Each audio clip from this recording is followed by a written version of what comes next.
സന്നിധാനത്തും പരിസര പ്രദേശത്തും അഗ്നിസുരക്ഷാ ക്രമീകരണങ്ങൾ ഉറപ്പുവരുത്തുക എന്നുള്ളതാണ് പ്രാഥമികമായ ഞങ്ങളുടെ ദൗത്യം.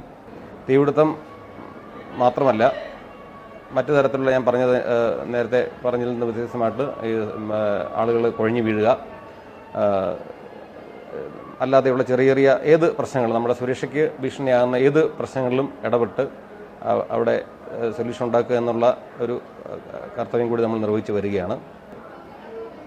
ആയതുപ്രകാരമുള്ള പ്രവർത്തനങ്ങൾ ഇന്നലെ മുതൽ തന്നെ ഞങ്ങൾ ആരംഭിച്ചു കഴിഞ്ഞു. ഇനി വരും ദിവസങ്ങളിലും ഇത്തരം പ്രവർത്തനങ്ങൾ ഞങ്ങൾ തുടരുന്നതായിരിക്കും. അതുകൂടാതെ പല സ്ഥലങ്ങളിലും സെക്യൂരിറ്റി ചെക്കിങ്ങും ഫയർ സേഫ്റ്റി ഓഡിറ്റും ഞങ്ങൾ ചെയ്യുന്നതാണ്. അപകടങ്ങൾ ഉണ്ടാകുന്നതിന് മുമ്പ് തന്നെ അതിന് വേണ്ടിയിട്ടുള്ള എന്തെങ്കിലും കാര്യങ്ങളുണ്ടെങ്കിൽ അത് മുൻകൂട്ടി കണ്ടുകൊണ്ട് അധികൃതരുടെ ശ്രദ്ധയിൽപ്പെടുത്തുകയും സ്ഥാപനങ്ങളുടെ അധികൃതർക്ക് നോട്ടീസ് കൊടുത്തുകൊണ്ട് അത്തരം സാധ്യത ഒഴിവാക്കുന്നതിന് വേണ്ടിയിട്ടുള്ള കാര്യങ്ങൾ ഞങ്ങൾ ചെയ്യുന്നതായിരിക്കും. പരമാവധി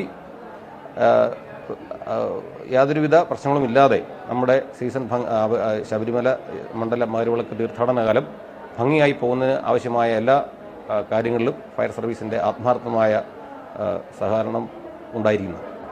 ഇപ്പോൾ ഞങ്ങളിവിടെ തീർത്ഥാടനം ആരംഭിച്ചത് മുതൽ നാളെ ഇതുവരെ ഇപ്പോൾ 215ഓളം കേസുകൾ അറ്റൻഡ് ചെയ്തിരിക്കുന്നത്. അതിൽ തന്നെ 200-നടുത്ത് സ്ട്രെച്ചർ കോളിലാണ് കൂടുതലും വന്നിരിക്കുന്നത്. അപ്പോൾ ആളുകൾ കുഴഞ്ഞു വീണ് ആവശ്യനിലയിലായ ആളുകളെ ഞങ്ങൾ സ്ട്രെച്ചറിലെടുത്ത് ആശുപത്രിയിൽ എത്തിച്ച് വരുന്നുണ്ട്. കൂടാതെ പുല്ലുമെട്ടിൽ നിന്നും സന്നിധാനത്തേക്ക് വരുന്ന വഴിയിൽ കാട്ടിൽ കുടുങ്ങി പോകുന്ന ആളുകളെ നമ്മൾ ചെന്ന് സ്ട്രെച്ചറിലെടുത്ത് ഇവിടെ കൊണ്ടുവന്ന് സേഫാക്കി ഞങ്ങൾ കൊടുക്കാറുണ്ട്.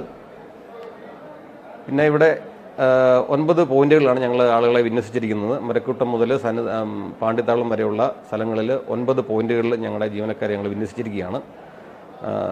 വയർലെസ് വോക്കി ടോക്കിയും മറ്റ് മൊബൈൽ ഫോൺ സംവിധാനത്തിലൂടെയും അടിയന്തര കാര്യങ്ങൾ അപ്പോൾ തന്നെ അറിയിച്ച് ഞങ്ങൾ പ്രവർത്തനം ഏകോപിപ്പിച്ച് വരികയാണ്.